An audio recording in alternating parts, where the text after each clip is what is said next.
మాజీ ముఖ్యమంత్రి జగన్మోహన్ రెడ్డి భద్రత విషయంలో కూటమి ప్రభుత్వం నిర్లక్ష్యంగా వ్యవహరిస్తోందని మాజీ మంత్రి బొత్స సత్యనారాయణ అన్నారు. ఈ విషయంపై ఈరోజు గవర్నర్కు ఫిర్యాదు చేయడానికి వెళ్లిన వైసీపీ నాయకులు అనంతరం మీడియాతో మాట్లాడారు.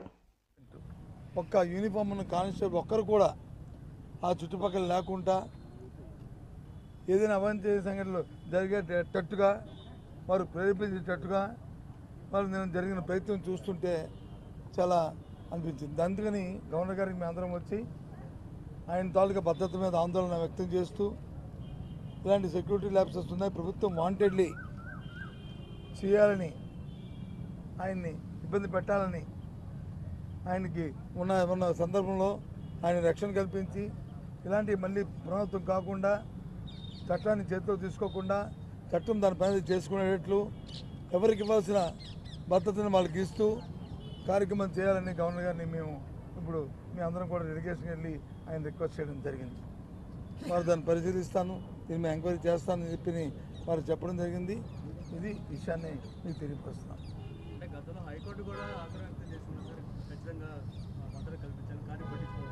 అదే ఇది ఎవరో వ్యక్తిగతంగా ఇచ్చింది కాదు.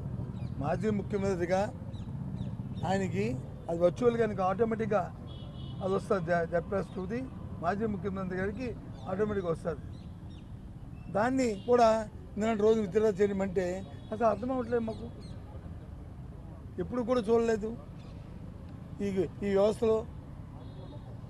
ఇంతకుముందు కూడా మేము మాజీ ముఖ్యమంత్రిగా, ఇప్పుడున్న ముఖ్యమంత్రి గారు మాజీ ముఖ్యమంత్రి కదా, ఆయనకున్న 5 సంవత్సరాలు ఎక్కడైనా ఇలాంటి సందర్భం ఎక్కడైనా వచ్చిందా? ఎప్పుడైనా చేశామా? ఎప్పుడైనా జరిగిందా? ఏంటిది? పూర్తిగా కూడా ప్రభుత్వం ఏకపక్షంగా ఈ కార్యక్రమం చేస్తూ వారిని ఇబ్బంది పెట్టాలని, మరి భగవంతుడి గారి వెనకాతున్న లోపాగారిగా వాళ్ళ తాలూకా దురుద్దేశాలు ఏంటనేది చేస్తూ దాన్ని ముందుగా మేము ఫోర్కాస్ట్ చేసి రాబోయే కాలం లాంటి అవాంఛ ఏ విధమైన సంఘటనలు జరగకుండా పెట్టు ఆయన భద్రత మీద మేము ఆందోళన వ్యక్తపరుస్తున్నాం.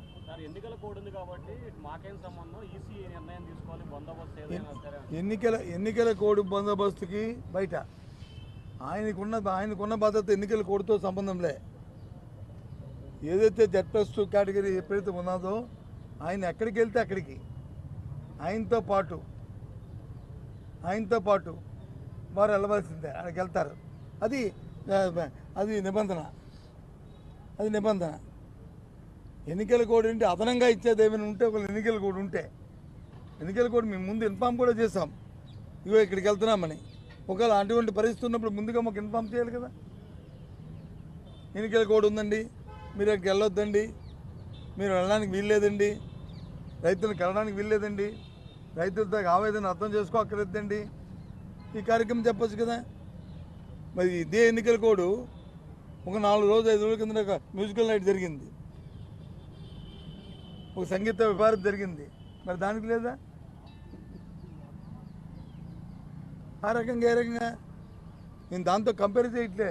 ఇది వచ్చి ప్రజల కోసం, సామాన్యుల కోసం, రైతుల కోసం, రైతులతో ఆవేదన కోసం, వారు పడుతున్న ఇబ్బందుల్ని అర్థం చేసుకుని ఇవాళ మరి మాజీ ముఖ్యమంత్రి మా లీడరు, మా నాయకుడు జగన్మోహన్ రెడ్డి గారు అక్కడికి వెళ్తే ఈ రకమైన చేయడం అనేది ఇది ఎంతవరకు సంబంధమో ఈ రాష్ట్ర ప్రజానీకాన్ని మరి అర్థం చేసుకోవాలి, చూడాలని చెప్తే అని కోరుతున్నాం.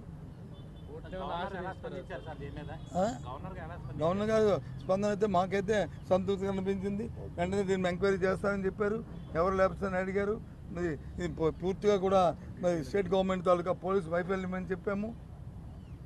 ఇంకో విషయాన్ని కూడా చెప్తున్నాను. ప్రభుత్వంలో వచ్చి ఏ పార్టీ అధికారంలోకి వస్తే పార్టీ అధికారం పోద్ది. మాకు ఇన్ఫర్మేషన్ ప్రకారం ఎస్పీకో లేకపోతే ఐజీ ఎస్పీకి వచ్చి గవర్నమెంట్ వచ్చి మీరు సెక్యూరిటీ ఇవ్వద్దని వాళ్ళు చెప్పారనేది ఉంది. ఇప్పుడు ఎవరు రెస్పాన్సిబిలిటీ? ఐజీని ఎస్పీ రెస్పాన్సిబిలిటీ కాదు, అక్కడ ఉన్న ఐజీ ఎస్పీ రెస్పాన్సిబిలిటీ కాదు, నీ బాధ్యత కాదు, మీరు యూనిఫామ్ వేసుకున్న పోలీసులు కాదు. ఆలోచన చేయండి.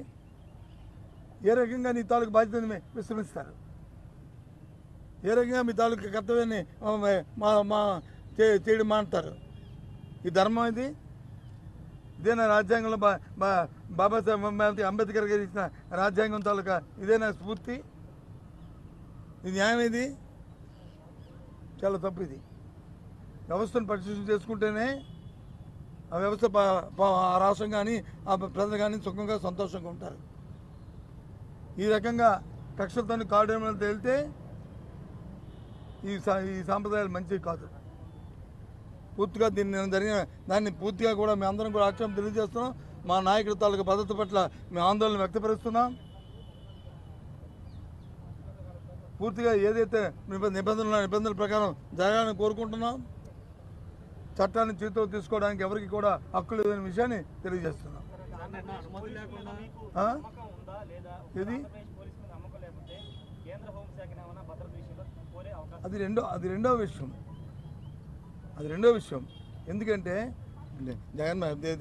చంద్రబాబు నాయుడు గారికి వాళ్ళకంటే కేంద్ర హోంశాఖ నుంచి కోరేది వాళ్ళకైతే ఉంది. అది రెండో విషయం.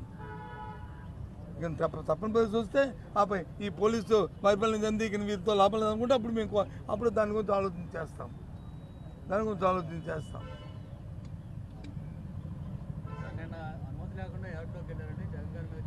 అదే అంటున్నాను, అనుమతి లేకుండా ఆటలోకి వెళ్ళారని అని చెప్పినప్పుడు ముందు రోజే మేము వచ్చి ఇన్ఫామ్ చేసినప్పుడు మాకు ఇన్ఫామ్ చేయాలి కదా. మీరు రావడానికి వీల్లేదు, ఇక్కడ ఇంట్లోంచి కదలడానికి వీల్లేదు అని చెప్పాలి కదా. ఎవరికి చెప్పారు? మేము చెప్పాం, మేము ఇన్ఫామ్ చేసాం పలానా దగ్గరికి వెళ్తున్నామని చెప్పి. ఆ సెక్యూరిటీ ఆఫీసర్లు ఇన్ఫామ్ చేశారు వెళ్తున్నారని చెప్పని. ఇదేమి ఎలక్షన్ క్యాంపెయినింగ్ కాదు కదా. ఇదేమి ఎవరికి ప్రజలకు ఓటేయమని చెప్పింది కానీ వెళ్తుంది కాదు కదా. మేము ఓ పార్టీకి ఓటేయమని చెప్పింది కాదు కదా. మేము వెళ్తుంది. ప్రజలు ఆ రైతులు పడుతున్న ఇబ్బందుల్ని, రైతులు పడుతున్న కష్టాన్ని, సుమారు 20,000 రూపాయలున్న ధర మరి 11,000, 12,000 రూపాయలు అయిపోతే రైతు మరి కుంగిపోతుంటే వాళ్ళ ఆవేదనని అర్థం చేసుకోవడానికి వెళ్ళిన పరిస్థితి. నిన్న ప్రభుత్వం అంతా కూడా మంత్రులు కూడా ఏమన్నారంటే, గతంలో మీరు గవర్నమెంట్ ఉన్నప్పుడు రైతులు పట్టించుకోలేదు, ఇదే మర్చి రైతులు పట్టించుకోలేదు, దండ స్వీకరణ లేదు, ఇప్పుడు ఎందుకు రాజ్యం కోసం మీరు డ్రామాలు ఆడమని చెప్పేసి మంత్రులు అన్నారు. సార్, గత ప్రభుత్వంలో మేము రైతులు పట్టించుకోవడం లేదని రైతు దగ్గరికి వెళ్ళి అడగండి. రైతులు అండి రైతు భరోసాలు ఇచ్చే గత సంవత్సరం అయింది. కేంద్ర ప్రభుత్వం రైతు భరోసాలు ఇచ్చిందండి ఇప్పటికి.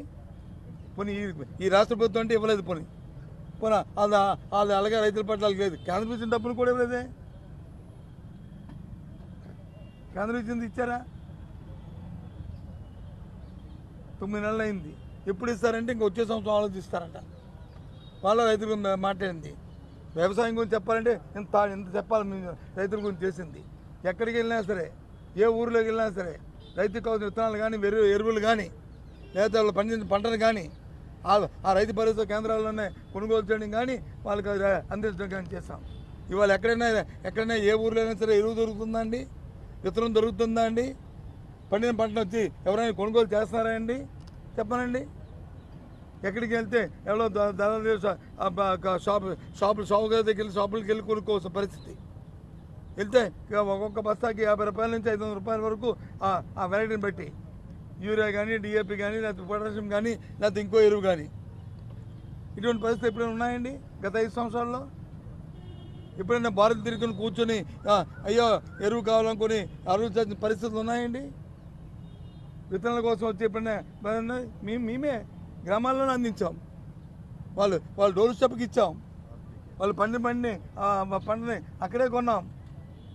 వెళ్ళమండి ప్రతి ఊరికిను ఎక్కడ ఎంత అందంగా ఆర్బీకేలు ఉన్నాయో క్యూఎస్కులు పెట్టి ఏ రకంగా వాళ్ళకి రేట్లు పెట్టి ఇచ్చామో ఇప్పుడు ఎక్కడున్నాయండి? సరే, మీ విధానం మీది. మీకు ఆర్బీకేలు వద్దు, మీకు ఇవ్వక్కర్లేదు, మీరు వచ్చి మేము ఊరిలో ఇవ్వము, మేము వచ్చి ఎక్కడైతే డీలర్స్ దగ్గర కొనిపిస్తే అది మీ విధానం, మాకు అభ్యంతరలే.